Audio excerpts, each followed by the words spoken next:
साथ मौजूद हैं प्रेम शुक्ला जी, इस पर पहली प्रतिक्रिया आपकी। सीबीआई की अपनी जांच प्रक्रिया है, उस जांच प्रक्रिया में जो कोई संदिग्ध होगा उसे स्वाभाविक तौर पर पूछताछ होगी।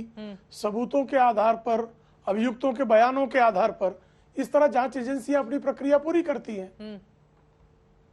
लेकिन लगातार आम आदमी पार्टी की ओर से तो यही बीजेपी पर आरोप लगाए जाते रहे हैं कि आम आदमी पार्टी की बढ़ती है लोकप्रियता, उसका बढ़ता ग्राफ देखकर बीजेपी वालों ने सीबीआई और ईडी को पीछे लगाकर रखा हुआ है। नहीं, अच्छा प्रश्न चित्रा जी। आज तक किस चोर ने खुद को चोर कहा, किस आतंकवादी ने खुद को आतंकवादी कहा, किस भ्रष्टाचारी ने खुद को भ्रष्टाचारी कहा? हर कोई कहता है कि मैं ईमानदार हूं, मैं भला हूं, निर्दोष हूं। यह हर किसी को कहने का अधिकार है। दाऊद इब्राहिम भी खुद को आतंकवादी नहीं कहता, उस्मा बिन लादेन ने कभी आतंकवादी खुद को नहीं माना। तो अरविंद केजरीवाल खुद को क्यों भ्रष्ट मानेंगे? वो तो कहेंगे मैं ईमानदार हूं, लेकिन जो प्रमाण है वो सिद्ध कर रहे हैं कि वो बेईमानी हुई है।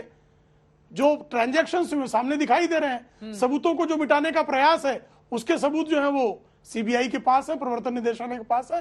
तो प्रवर्तन निदेशालय और सीबीआई साक्ष्यों के आधार पर कार्रवाई करेगी।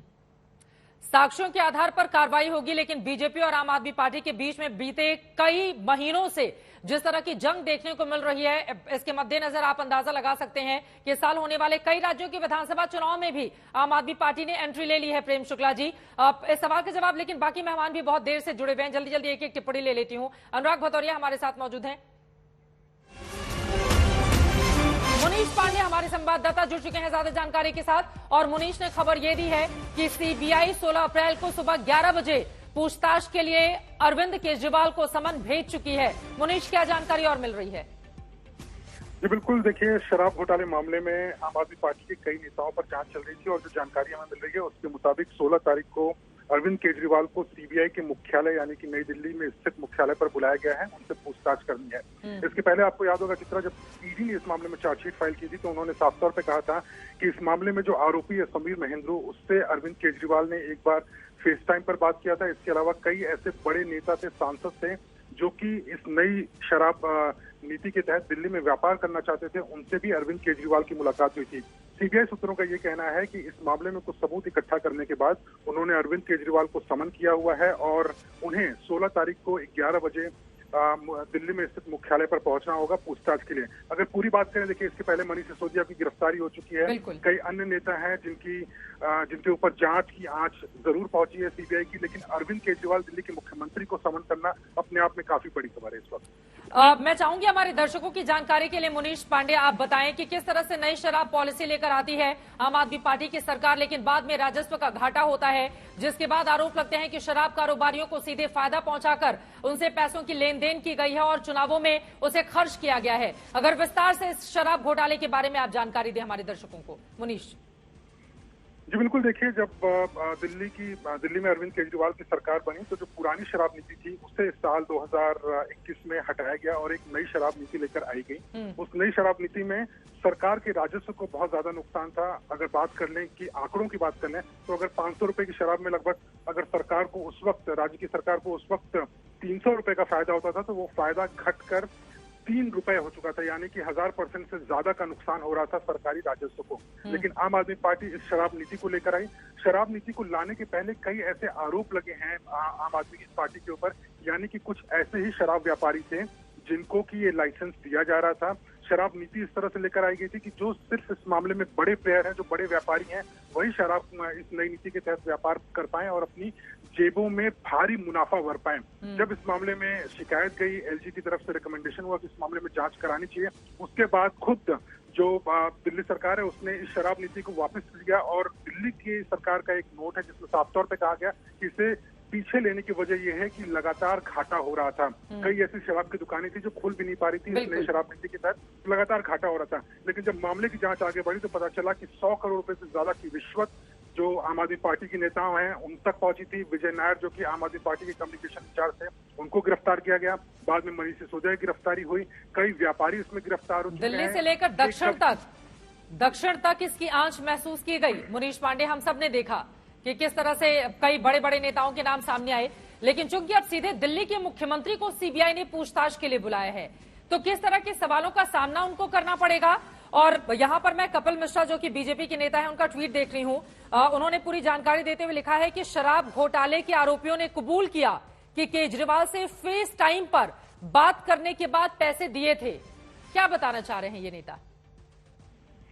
जी बिल्कुल चित्रा, जैसे मैंने पहले जिक्र किया हुआ था कि एक जो आरोप लगा हुआ है अरविंद केजरीवाल के ऊपर कि समीर महेंद्रू जो इस मामले में एक मुख्य आरोपी है, उसने फेस टाइम पर अरविंद केजरीवाल से बात की थी और उस कॉल में अरविंद केजरीवाल ने बोला हुआ था कि विजय नायर इज माय बॉय, यानी कि विजय नायर मेरा लड़का है, तुम पूरी तरह से उस पर भरोसा करो। और समीर महेंद्रू वो शख्स है जो कि ना सिर्फ दिल्ली के बड़े व्यापारियों को एक साथ लेकर आ रहा था, लेकिन जैसा कि आप जिक्र कर रही थी कि साउथ के बड़े बड़े नेता यानी कि के कविता के जो नुमाइंदे थे, उसके अलावा एक सांसद है आंध्र प्रदेश के, उनके जो नुमाइंदे थे, इन सबको साथ में लेकर आ रहे थे और 100 करोड़ रुपए की रिश्वत को एडवांस में दिया गया था आम आदमी पार्टी को, ऐसे आरोप लगे हैं।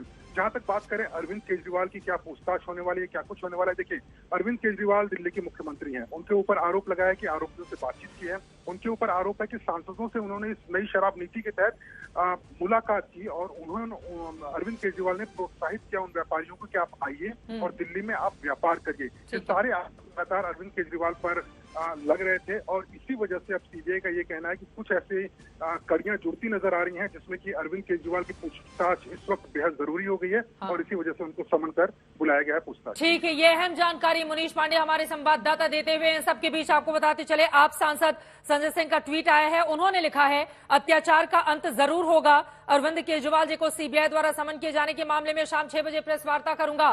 फिलहाल ये 3 तस्वीरें टीवी स्क्रीन पर आप देख रहे हैं। अरविंद केजरीवाल तक पहुंच गई है जांच की आंच, सीबीआई करेगी पूछताछ। इसके ठीक पहले जेल में है सत्येंद्र जैन, पहले ही आम आदमी पार्टी की सरकार में मंत्री रहे सत्येंद्र जैन की इन तस्वीरों को लेकर जो इस वक्त हम टीवी स्क्रीन पर आपको दिखा रहे हैं, मसाज को लेकर बीजेपी की ओर से कई सवाल खड़े किए गए, उनकी मुश्किलें बढ़ती हुई, अब तक वो रिहाई नहीं पा पाए हैं। दूसरी तरफ जेल में है मनीष सिसोदिया, डिप्टी सीएम रह चुके थे, 18 मंत्रालय थे मनीष सिसोदिया के पास, लेकिन जेल जाने के बाद उन्होंने तमाम मंत्रालयों से इस्तीफा दिया और अभी तक अदालत से उनको राहत नहीं मिल पाई है। ऐसे में अरविंद केजरीवाल से सीबीआई की यह पूछताछ काफी अहम हो जाती है, क्योंकि आरोप यहां तक लगे हैं कि दरअसल आम आदमी पार्टी के नेताओं की ओर से सीधे संलिप्तता थी, डिजिटल सबूत नष्ट किए गए, जो पैसे इससे कमाए गए उसको चुनावों में खर्च किया गया। लेकिन आम आदमी पार्टी इसको लेकर लगातार आक्रामक रही है बीजेपी के ऊपर, ये कहते हुए कि आपकी लोकप्रियता जिस तरीके से बढ़ रही है इससे बीजेपी बौखलाई हुई है, इसी वजह से सीबीआई और ईडी को आम आदमी पार्टी के नेताओं के पीछे